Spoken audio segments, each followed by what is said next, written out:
Hello दोस्तों, आप सभी का स्वागत है मेरे यूट्यूब चैनल स्टडी स्टेशन में। हम लोग सीटेट प्रीवियस ईयर का क्वेश्चन पेपर देखेंगे, जो कि प्राइमरी लेवल का पेपर है। यदि सीडीपी है तो सीडीपी प्राइमरी और जूनियर दोनों के लिए इंपॉर्टेंट होता है। तो चलिए सीडीपी का क्वेश्चन देखेंगे। सीडीपी के पेडागोजी के 15 क्वेश्चन देखेंगे, 15 क्वेश्चन अगले वीडियो में देखेंगे। चलिए फटाफट हम लोग देख लेते हैं। पेपर कब हुआ था? तो पेपर जब हुआ था आपका, तो 4 फरवरी 2023 पे ये पेपर हुआ था। चलिए फटाफट क्वेश्चन देखते हैं। तो क्वेश्चन 1 दिया है, विकास के बारे में निम्न में से कौन सा कथन सही नहीं है? तो ऑप्शन ए दिया है, बच्चे विभिन्न दरों पर विकसित होते हैं। ऑप्शन बी दिया है, विकास अपेक्षाकृत क्रमिक होता है। ऑप्शन सी होता दिया है, आनुवांशिकता विकास का एकमात्र कारण है। ऑप्शन डी दिया है, विकास निरंतर रूप से होता है। तो देखिए, इसमें जो ऑप्शन सी है, आनुवांशिकता विकास का एकमात्र कारण है, तो विकास का कारण पर्यावरण और आनुवांशिकता दोनों है, इसलिए आनुवांशिकता केवल एक विकास का कारण नहीं है। इसलिए ऑप्शन सी क्या है, विकास के बारे में सही कथन नहीं है, इसलिए ऑप्शन सी इसका करेक्ट आंसर हो जाएगा। चलिए नेक्स्ट क्वेश्चन देखेंगे। नेक्स्ट क्वेश्चन नंबर 2 दिया है, मानवीय क्षमताएं जैसे कि बुद्धि, समस्या समाधान और समालोचनात्मक चिंतन का सापेक्ष रूप से विकास के किस क्षेत्र के अंतर्गत अध्ययन किया जाता है? तो बुद्धि, समस्या समाधान, समालोचनात्मक चिंतन का किस विकास के क्षेत्र के अंतर्गत अध्ययन किया जाता है? तो ऑप्शन ए दिया है शारीरिक, ऑप्शन बी संवेगात्मक, ऑप्शन सी संज्ञानात्मक और ऑप्शन डी नैतिक। तो इन सब का अध्ययन संज्ञानात्मक विकास के अंतर्गत किया जाता है। ऑप्शन सी करेक्ट आंसर हो जाएगा। चलिए नेक्स्ट क्वेश्चन देखते हैं। नेक्स्ट क्वेश्चन दिया क्या दिया है? तो नेक्स्ट क्वेश्चन कथन से रिलेटेड क्वेश्चन है। कथन सॉल्व करना है अगर आपको, तो 3 मेथड है आपके। सबसे पहले कथन को पढ़िए, कथन सही है कि नहीं, फिर उसके दिए गए तर्क को पढ़िए, तर्क सही है कि गलत है, और फिर जो तर्क दिया है कथन के लिए सही है कि नहीं। तो ये तीनों करके आप लोग ट्रिक लगाना है ध्यान से, बहुत ही आसान होते हैं। तो चलिए हम लोग देख लेते हैं। बच्चे केवल औपचारिक स्कूली शिक्षा द्वारा ही कौशल, मूल्य और रीतियाँ ग्रहण कर सकते हैं। ये बिल्कुल गलत है। केवल जो वर्ड है, केवल जहाँ भी आए क्या है, निगेटिव है, तो क्या हो जाएगा, बच्चे केवल नहीं, केवल बच्चे औपचारिक, अनौपचारिक, निरौपचारिक माध्यम द्वारा कौशल और मूल्य रीतियाँ ग्रहण करते हैं, ना कि केवल औपचारिक माध्यम से। तो ये क्या हो जाएगा, कथन क्या है, गलत हो जाएगा। बच्चों का समाजीकरण एक सरल व रैखिक प्रक्रिया है। बच्चों का समाजीकरण एक सरल नहीं बल्कि एक जटिल प्रक्रिया है, इसलिए तर्क भी कह जाएगा, गलत हो जाएगा। तो देखिए ऑप्शन डी जो दिया है, ए और आर दोनों गलत है, इसका करेक्ट आंसर हो जाएगा। चलिए नेक्स्ट क्वेश्चन देखते हैं। नेक्स्ट क्वेश्चन दिया है, जीन पियाजे के अनुसार व्यक्ति किस अवस्था को प्राप्त करने के लिए समस्या समाधान की निरंतर खोज में लगा रहता है? तो जीन पियाजे से रिलेटेड सभी क्वेश्चन देख लीजिएगा। जीन पियाजे को हलबर्ग से रिलेटेड जितने भी क्वेश्चन है, और भी साइंटिस्ट से रिलेटेड जितने क्वेश्चन सब देख लीजिए। तो जीन पियाजे ऑप्शन ए दिया संतुलन, ऑप्शन बी दिया असंतुलन, ऑप्शन सी दिया आत्मसातकरण, ऑप्शन डी दिया समंजन। तो देखिए जीन पियाजे के अनुसार व्यक्ति किस अवस्था को प्राप्त करने के लिए समाधान की निरंतर खोज में लगा रहता है? तो ऑप्शन ए संतुलन को प्राप्त करने के लिए निरंतर खोज में लगा रहता है। क्वेश्चन नंबर 5 दिया है, परिकल्पनात्मक निगमनात्मक तर्क किस चरण की विशिष्ट विशेषता है? तो ऑप्शन ए दिया है संवेदी गत्यात्मक चरण, ऑप्शन बी दिया औपचारिक संक्रियात्मक चरण, ऑप्शन सी दिया पूर्व संक्रियात्मक चरण, ऑप्शन डी दिया मूर्त संक्रियात्मक चरण। तो चारों चरण किसके द्वारा दिए गए थे? तो ये चारों चरण जीन पियाजे के द्वारा दिए गए थे। और इसे याद करने का एक इजी सा ट्रिक देखिए, SPCF एक क्रम से याद करना है, तो SPCF याद कर लीजिएगा। इस तरह से आप लोग को पता लगेगा कौन सा चरण पहला है, कौन सा चरण दूसरा है। पूछता है कि जीन पियाजे द्वारा बताए गए चरण को क्रम अनुसार नंबर वाइज पूछता है, तो इसको याद कर लीजिएगा, एक ट्रिक है। तो चलिए देखिए, परिकल्पनात्मक निगमनात्मक तर्क किस चरण की विशिष्ट विशेषता है? तो ऑप्शन बी औपचारिक औपचारिक संक्रियात्मक चरण की विशेषता है। और औपचारिक संक्रियात्मक चरण को हम लोग क्या कहते हैं? अमूर्त संक्रियात्मक चरण भी इसे कहते हैं। ऑप्शन बी इसका करेक्ट आंसर हो जाएगा। और इसमें 11 वर्ष से अधिक के बच्चे आते हैं। चलिए नेक्स्ट क्वेश्चन देखते हैं। नेक्स्ट क्वेश्चन देखिए, यहाँ पे दिया है संवेदी प्रेरक अवस्था जन्म से 2 वर्ष तक होती है। पूर्व संक्रियात्मक अवस्था 2 से 7 वर्ष, मूर्त संक्रियात्मक अवस्था 7 से 11 वर्ष, और औपचारिक या फिर अमूर्त संक्रियात्मक अवस्था 11 वर्ष से अधिक। चलिए नेक्स्ट क्वेश्चन देखेंगे। नेक्स्ट क्वेश्चन क्या दिया है, जीन पियाजे के संज्ञानात्मक विकास के सिद्धांत के अनुसार किस अवस्था में बच्चे अनैच्छिक क्रियाओं से ऐच्छिक क्रियाओं की ओर बढ़ना प्रारंभ कर देते हैं। तो जीन पियाजे ने जो संज्ञानात्मक विकास का सिद्धांत दिया था उसके अनुसार आपको बताना है कि बच्चे कब अनैच्छिक मतलब कि सहज क्रियाओं से ऐच्छिक क्रियाओं की ओर बढ़ना आरंभ कर देते हैं। तो ऑप्शन ए दिया संवेदी गत्यात्मक, ऑप्शन बी दिया पूर्व संक्रियात्मक, ऑप्शन सी दिया मूर्त संक्रियात्मक और ऑप्शन डी दिया औपचारिक संक्रियात्मक। तो ऑप्शन ए इसका करेक्ट आंसर हो जाएगा। संवेदी गद्यात्मक अवस्था में अनैच्छिक क्रियाओं से ऐच्छिक क्रियाओं में बच्चे बढ़ने लगते हैं। इसका व्याख्या देख लीजिए, व्याख्या क्या दिया है।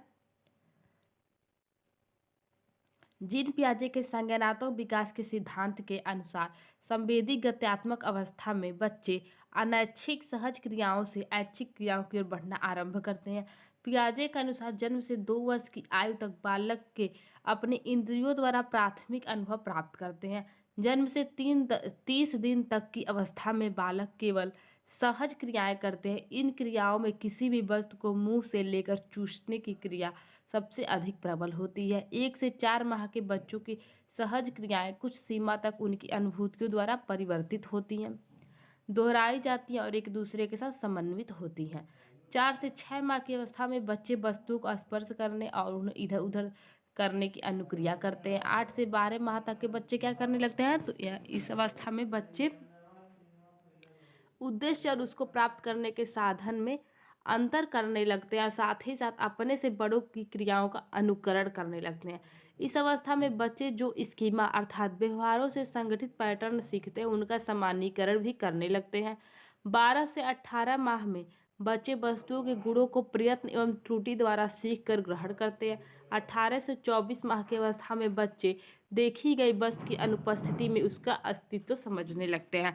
तो ये रहा संवेगात्मक अवस्था, कैसे बच्चे क्या समझते हैं। तो चलिए नेक्स्ट क्वेश्चन देखते हैं। हेंज दुविधा को सुनने के बाद 8 वर्षीय गुरप्रीत कहता है कि हेंज को पैसा चुरा लेना चाहिए क्योंकि इसे उसकी ज़रूरत है। नैतिक तर्क के किस स्तर पर बच्चे सही और गलत का फैसला व्यक्तिगत जरूरतों और चाहतों के आधार पर करते हैं। तो नैतिक विकास का सिद्धांत किसने दिया था, तो कोहलबर्ग ने नैतिक विकास का सिद्धांत दिया था। तो उसमें एक देखिए इसमें क्या है, तो ऑप्शन ए दिया है दंड और आज्ञा पालन अभिमुखता, ऑप्शन बी दिया यांत्रिक सापेक्षिक अभिमुखता, ऑप्शन सी दिया अच्छा लड़का अच्छी लड़की अभिमुखता और ऑप्शन डी दिया कानून और व्यवस्था अभिमुखता। तो इसका करेक्ट आंसर क्या हो जाएगा, ऑप्शन बी यांत्रिक सापेक्षिक अभिमुखता।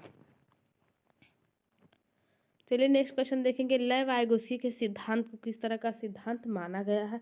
तो लेव वाइगोत्स्की ने सामाजिक सांस्कृतिक सिद्धांत दिया था, इसलिए ऑप्शन बी इसका करेक्ट आंसर है, सामाजिक सांस्कृतिक सिद्धांत माना गया है। क्वेश्चन नंबर 9 दिया, लेव वाइगोत्स्की के अनुसार बच्चों में संज्ञानात्मक प्रक्रियाओं को किसके माध्यम से सुगमता दी जाती है। तो लेव वाइगोत्स्की ने किसके माध्यम से कहा है कि सुगमता दी जाती है, तो ऑप्शन ए दिया नकारात्मक पुनर्वलन निगेटिव इसलिए गलत, प्रतियोगिता क्या है निगेटिव है इसलिए भी गलत, ऑप्शन सी दिया भाषा, ऑप्शन डी दिया अनुवांशिक विन्यास। तो लेव वाइगोत्स्की ने भाषा को महत्व दिया था, इसलिए ऑप्शन सी इसका करेक्ट आंसर हो जाएगा।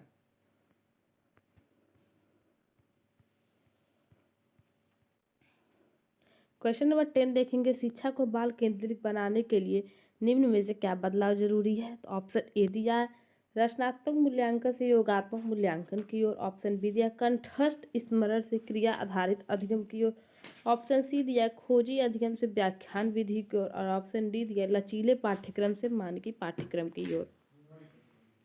तो ऑप्शन बी बच्चों को कंठस्थ मतलब कि रटवाने के बजाय अधिगम आधारित क्रिया आधारित अधिगम की ओर ले जाए, इस तरह से ऑप्शन बी गलत हो जाएगा, मतलब सही हो जाएगा। प्रगतिशील कक्षा बनाने के लिए कंठस्थ नहीं बल्कि क्रिया आधारित अधिगम कराना चाहिए। हार्वर्ड गार्डनर के बुद्धि के बारे में विचारों के अनुसार हार्वर्ड गार्डनर ने बहुबुद्धि का सिद्धांत दिया था। तो उन्होंने प्रत्येक बुद्धि के लिए एक उचित कौशल बताया था, तो उसके अनुसार आपको आंसर करना है। तार्किक गणितीय बुद्धि बुद्धि की सर्वोत्तम प्रकार है। बी दिया है दूसरों की भावनाओं को समझने की क्षमता संगीतीय बुद्धि कहलाती है, बिल्कुल गलत। ऑप्शन सी दिया बुद्धि के 3 प्रकार है विश्लेषणात्मक सृजनात्मक और व्यवहारिक, तो ये भी गलत है।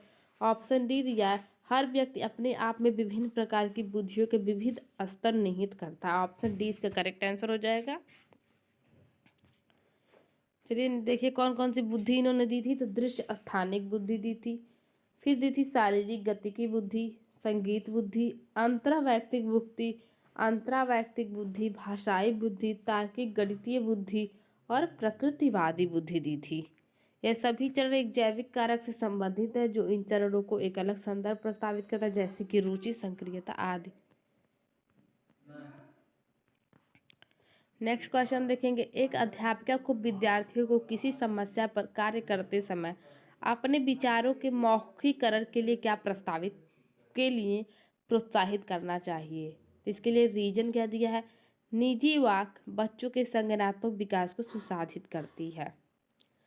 तो इसका क्या करना चाहिए, बच्चों को मौखिकरण के प्रोत्साहित करना चाहिए। कथन क्या है, बिल्कुल सही है, निजी वाक बच्चों के संज्ञानात्मक विकास को सुसाधित करता है। तो इसका करेक्ट आंसर क्या हो जाएगा, ऑप्शन ए और आर दोनों सही है, आर ए की सही व्याख्या करता है। चलिए नेक्स्ट क्वेश्चन देखते हैं। नेक्स्ट क्वेश्चन क्या दिया है, एक अध्यापिका प्रचलित सामाजिक जेंडर संबंधी रूढ़िवादिताओं को कैसे प्रभावहीन बना सकती है। तो एक अध्यापिका है और समाज में जो जेंडर संबंधी रूढ़िवादिता को वैसे फैल रहे हैं उनको कैसे प्रभावहीन बना सकती है। तो ऑप्शन ए दिया है, यह सुनिश्चित करके कि खेल सत्र में लड़कियां सिर्फ बैडमिंटन खेलें और लड़के फुटबॉल खेलें। तो इससे क्या होगा, इससे तो रूढ़िवादिता बढ़ेगी, इसलिए ऑप्शन ए क्या हो जाएगा, गलत हो जाएगा। फिर आपका ऑप्शन बी दिया है, यह सुनिश्चित करके कि लड़कियों को अध्यापक के रजिस्टर पर काम करने और उनकी मदद करने में अवसर मिले। ये भी गलत हो जाएगा। ऑप्शन सी दिया, फर्नीचर इधर से उधर रखवाने में केवल लड़कों की सहायता लें। ऑप्शन सी भी गलत हो जाएगा। ऑप्शन डी दिया, सभी जेंडरों को संगीत, नृत्य और पाक कला प्रतियोगिता में भाग लेने के लिए कहना। तो इसमें जेंडर रूढ़िवादिता को रोकने के लिए प्रयत्न है। ऑप्शन डी इसका करेक्ट आंसर हो जाएगा। चलिए नेक्स्ट क्वेश्चन देखेंगे, विद्यार्थियों में समालोचनात्मक चिंतन को बढ़ावा देने के लिए महत्वपूर्ण है कि निम्नलिखित हेतु प्रचुर अवसर प्रदान किए जाएं। तो अगर किसी विद्यार्थी में समालोचनात्मक चिंतन को बढ़ावा देना है तो किसके लिए प्रचुर अवसर प्रदान करने चाहिए, विषय वस्तु का कंठस्थीकरण। कभी भी कंठस्थीकरण नहीं करवाना है, पॉइंट ए गलत हो जाएगा। फिर सेकंड दिया, अध्यापिका के निष्क्रिय अनुसरण है, तो अध्यापिका को कभी निष्क्रिय अनुसरण नहीं करना है, तो दो भी गलत हो जाएगा। फिर थर्ड दिया है, विविध जानकारियों की पुष्टि करने है, और फोर्थ दिया किसी समस्या पर अपसारी चिंतन करना। थर्ड और फोर्थ देखिए किसमें, डी में है, इसलिए ऑप्शन डी इसका करेक्ट आंसर हो जाएगा। चलिए हम लोग क्वेश्चन नंबर 50 देखेंगे। इसके आगे के क्वेश्चन अगले वीडियो में, तो आप लोग प्लेलिस्ट जाकर खोल के देख लीजिए, वीडियो चेक कर लीजिए और जितने भी वीडियो अपलोडेड है उससे प्रीवियस ईयर क्वेश्चन का रिवीजन कर लीजिए और अपने दोस्तों के पास भी जरूर शेयर कराएं। कमेंट करके जरूर बताइएगा क्लास कैसी लगा आपको। तो क्वेश्चन देखिए, एक संरचनावादी कक्षा में अध्यापिका किस पर जोर देती है। ऑप्शन ए दिया है रचनात्मक मूल्यांकन, ऑप्शन बी दिया मानकीकृत मूल्यांकन, ऑप्शन सी दिया मानक संदर्भित मूल्यांकन और ऑप्शन डी दिया योगात्मक मूल्यांकन। यदि एक संरचनावादी कक्षा है तो अध्यापिका किस पर जोर देगी, रचनात्मक मूल्यांकन में, इसलिए ऑप्शन ए इसका करेक्ट आंसर हो जाएगा। चलिए मिलते हैं नेक्स्ट वीडियो में, टाटा।